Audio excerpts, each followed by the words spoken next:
I love talking about one-step equations because it really is talking about additive inverse and multiplicative inverse. So the earlier you can see in your math career that those are the two properties that are going on, the easier math is going to be for you.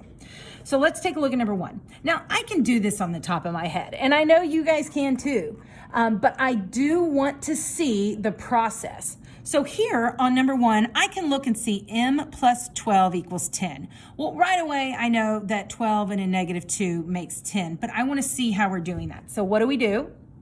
We take the additive inverse of 12. I'm going to subtract 12 because I want m by itself.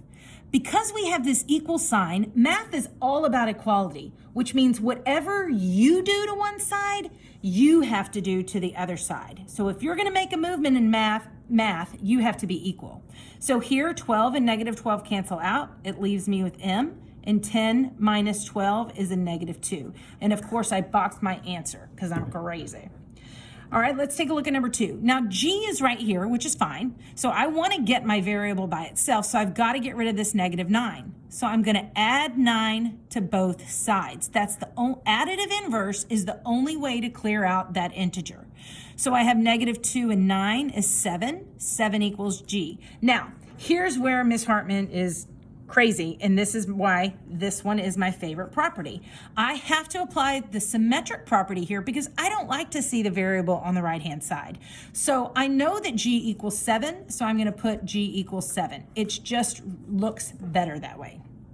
So always put your variable on the left-hand side. Number 3, to get y by itself, I'm going to do the opposite of what is being done. So if I'm multiplying by a negative 7, I'm going to divide by a negative 7. And whatever I do to one side, I do to the other side. That becomes a positive y. Negative 7 divided by negative 7 is 1y. And a negative 91 divided by a negative 7 is a positive 13. And I box my answers. If you wanted to look at it, you could really do the multiplicative inverse. So remember, multiplicative inverse is we put it over 1 and we flip our reciprocal. So we multiply both sides by 1 over negative 7. And this is really still the multiplicative inverse property. My negative 7s cancel out. I'm left with y, and I can cross reduce here, and it becomes positive 13. Both are the multiplicative inverse. So on number 4, it's 1a divided by 9. So I'm going to do the multiplicative inverse and multiply both sides by 9 over 1. And remember, rational number 9 over 1 is just 9. So I multiply both sides by 9. My 9s cancel out, and I'm left with a equals negative 36. And I box my answer. So it's really the same thing with fractions. I do the multiplicative inverse. I multiply both sides by 3 over 2. 3 over 2. 3's cancel out, 2's cancel out, and I get x equals 15. Now, if you cannot do this in your head, we need to talk through this in tutoring because at this stage in the game, you should be able to look at this and cross-reduce 2 and 10 in your head to 5, and then 5 times 3 is 15. So that's something that we really need to work on if you're not already able to do that in your head. So I'm going to do the multiplicative inverse here and multiply both sides by 9 over 4. 9 over 4. 9's cancel out, 4's cancel out. And again, I should do this in my head that 4 and negative 8 cancel out to negative 2. Negative 2 times 9 is negative 18. And I box my answer there. Multiplicative inverse on number 7 is a negative 5, 6, because I need this to be positive. So a negative times a negative is a positive k. My 5s and 6 cancel out. But remember, whatever I do to one side, I do to the other side. And again, I need to do this in my head. 6 and 12 cancel out to 2. 2 times negative 5 is negative 10. Over here, I'm going to multiply both sides by negative 2 over 1, or just negative 2 and negative 2. So I get m equals positive 18. So what did we do on numbers 5 through 8? To get rid of a fraction, we multiply by the reciprocal, which is multiplicative inverse. That's that property that we talked about. So when we talk about a two-step equation, we're just going to have to do either the additive inverse or the multiplicative inverse. That's all it is. So when we start doing it, I want to keep my variable term always on the left-hand side, right? Because I want my variables to end up on the left. So this is my variable term. So I need to get rid of this constant term, the number that stands alone by itself. So I'm going to get rid of this positive 8 by subtracting 8 on both sides. Additive inverse, I'm left with 6x equals 42. Now I divide both sides by 6 and I get x equals 7. Number 10, I'm going to keep this constant term here. So I'm going to get, my variable term here. I'm going to add 5 to both sides. Additive inverse, whatever I do to one side, I do to the other. And I'm left with 2n equals 16. Now I divide both sides by 2 and I get n equals 8.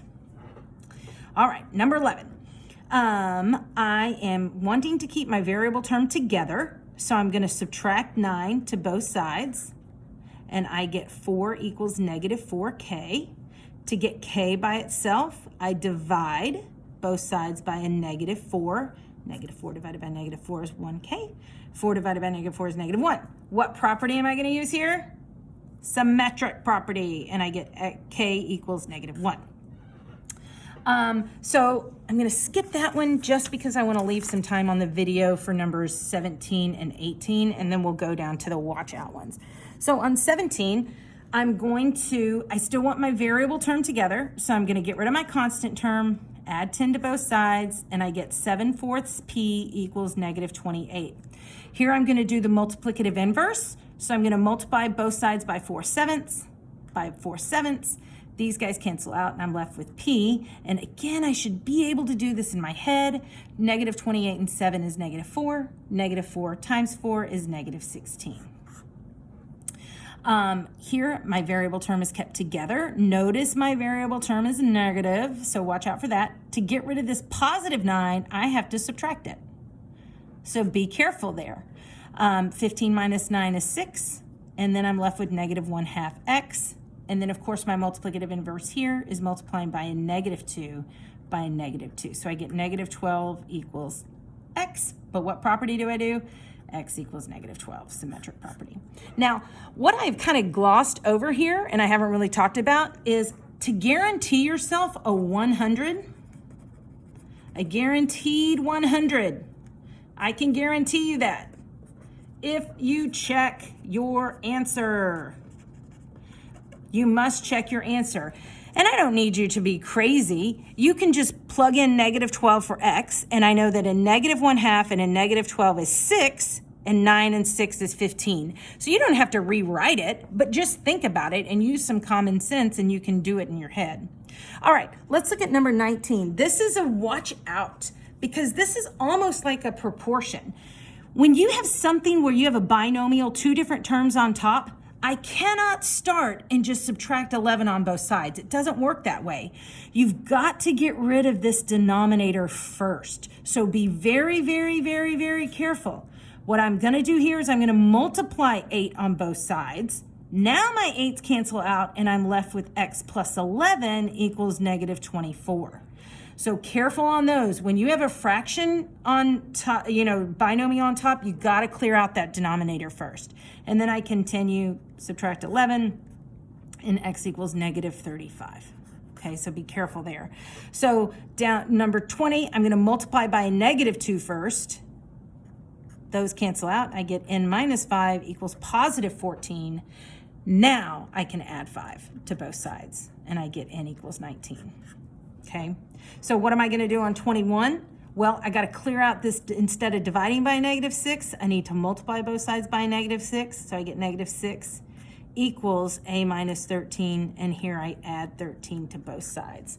So when I do that, then I'm going to get negative 6 plus 13 is 7, but symmetric property, a equals 7.